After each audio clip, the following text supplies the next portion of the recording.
So Alan, it finishes 36-18 to York. How do you go about assessing that one?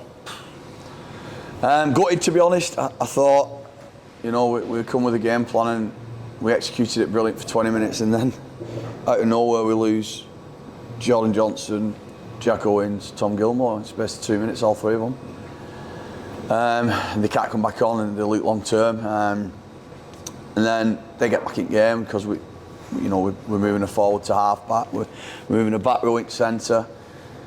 It took its toll, and they got back in game, and they're going to do. If you take that out of any team, it'll be massive cost. But really proud of the players. I thought they put the bodies on line today, and they showed that we're getting a bit more togetherness, and could see it last week at Halifax, and we're getting a bit back to where we were as a team. Then you get in the setback like that, and then Lewis Hall, who was outstanding, and we lose him, and that doesn't look great. So basically we lost 4 players and we don't get them back. So it's been a massive kick in teeth basically today's game. But on the other hand, Dan, I'm really proud of the players. I thought they worked the socks off, with adversity what was thrown at them. Yeah, and you touch on it there. Obviously, a pretty freakish game, losing those 3 players early on to injury, and no doubt that disrupted the momentum after that opening 20. Obviously proud of the players for the effort. Do you feel there was anything more they could have given, anything you could have done? But we lost all them players, but you break game down, and Andy's just been to me. Andy goes through there, if he catches that's a try. Nick, just 2 little incidents like that when I think there was when we forced, that brings us back level. It's a 24 all then, and you're thinking, wow, there's 10 minutes to go. There's real excitement about place again, and but they never stopped battling.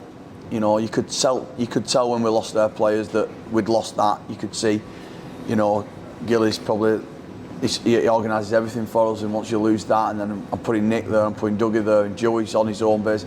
So it was tough. So yeah, it just has a knock-on effect. You end up defending more and probably passing balls where you don't want pass balls, and yeah, but I can't knock them for the effort they give me.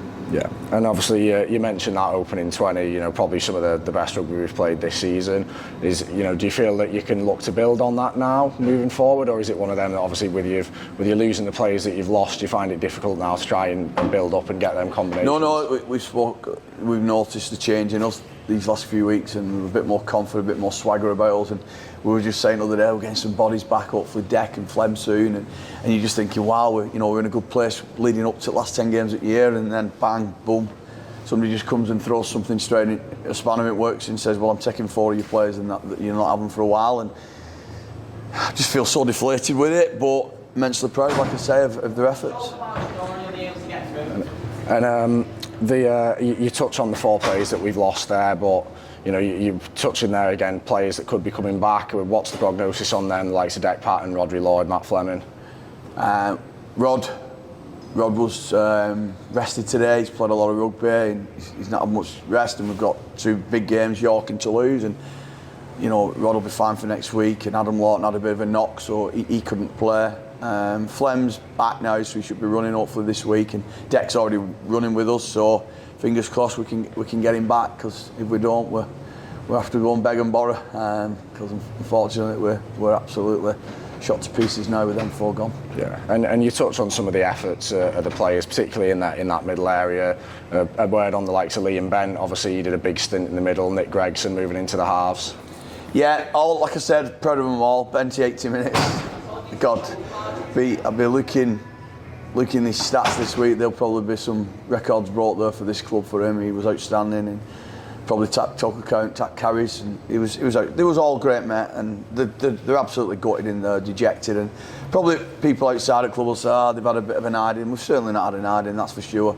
We were good, and if we play like that most weeks, we'll win a lot more than we lose, because they're a top side these, and they're up there for a reason, because they've got a very, very established squad, experienced squad, and an expensive squad. So we've not played any mugs today. We've played probably the best team in comp. So yeah, and we had them. They know we had them. So they give us some really nice words in there and said, like, we can see where it really disrupted you, but we'll build on it. We'll build on it.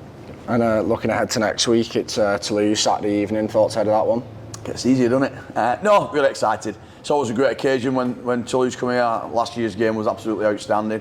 The crowd loved it. It's a Saturday night game, so you always get more spectators. Hopefully the weather's nice. I know the club's putting some things on building up to the game. So yeah, you know, we take away the good points we've done today, and we improve again on them points, and let's give these men a game, because I think there's only us beat them in France. So let's hope we get the double over them.